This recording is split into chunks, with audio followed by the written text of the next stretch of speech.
My son works on a lot of workbooks in addition to his normal schoolwork.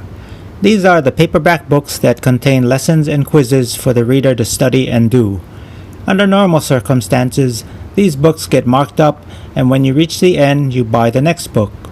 What I did for my son so that he could reuse the same workbook over and over until he became extremely adept at the lessons was turn the workbook into a PDF ebook. To see how I do this, stay tuned.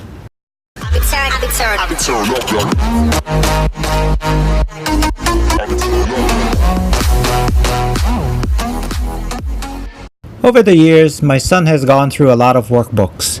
At least 3 or 4 a year when he was younger, but as he got older and the workbooks got harder, maybe 1 or 2 per year. As the workbooks got harder, it made sense to have him do the workbook multiple times to ensure I wasn't pushing him ahead too quickly and also that he felt comfortable with the lessons. I don't have a video of this because it was such a long time ago, but I tried lots of different ideas that would allow the reuse of the workbook. Everything from doing the problem on a separate sheet of paper, using plastic sheets with dry erase pens, using better quality plastics with the same dry erase pens, and also pasting a photo of the current worksheet into a PDF editor and working from there. I think the part that's hard to get past in turning a physical book into an ebook was the fact I'd have to cut out all the pages if I was ever going to scan it. At first you're kind of hesitant to do this to a brand new book, and this is where my video starts, so let's get started. The first thing we need to do is remove the cover. Lay the book down, front side up, and iron along the edge of the front cover nearest the spleen of the book. Be sure to use a napkin to prevent the ink from sticking to your iron. After a short time, you should be able to lift the front cover away from the first page. Put a napkin between these two to prevent them from sticking together, as the glue will remain tacky indefinitely. Now, iron the spleen of the book in the same way. Iron the spleen for a longer time since there's more glue in this area. Immediately pull apart the spleen of the cover from the inner pages and keep them separated with a napkin. Iron the edge of the rear cover like you did the front cover, following the same process. At this point, the cover should separate completely from the pages.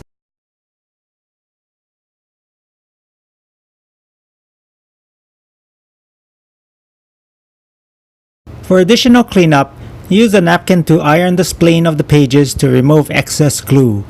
The napkin will absorb some of the glue each time. Do this about 6 or 7 more times.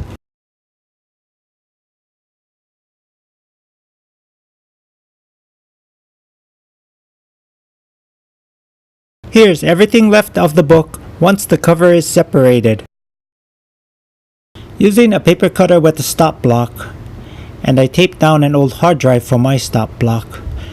Cut the cover and the pages to a width no more than a 1/4 inch less than its current width. When cutting, cut only 8 to 10 pages at a time to be sure you'll get a clean cut. Now that you have everything cut to the same size with clean, unglued edges, use a document scanner to scan everything in to create a PDF file. For those who don't have access to a high-capacity document scanner, these are some of my suggestions. They are not the most ideal or efficient, but will work with some effort. Use Office Lens to scan each page using your phone or tablet. This way is not efficient since it creates a file about 5 times larger than if it was done with a document scanner, but it will work. Another alternative is pay a service to scan the book for you. I've never tried this and I don't know if they'll have a problem with scanning a copyrighted item. If they do have a problem, try explaining to them your purpose. Their worry is you'll make digital copies for redistribution, which is illegal. Once you have a PDF file, copy it to a tablet. Be sure to keep a blank copy as a backup. If you can't use a USB thumb drive, try emailing the file to yourself, or saving it to a service like Google Drive, then downloading it from there. You also need a PDF reader that allows the user to write onto the PDF.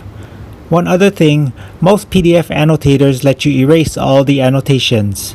For a workbook, that would be nice if you want to reuse the workbook, but I usually make a copy of the workbook before my son starts using it.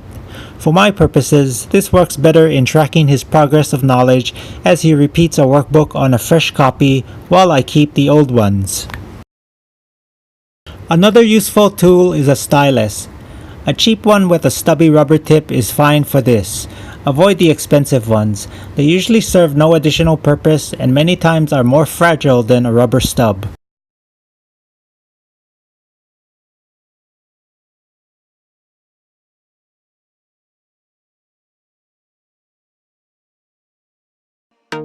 Being able to redo a workbook multiple times has helped my son become very skilled in the particular subject his workbook covers.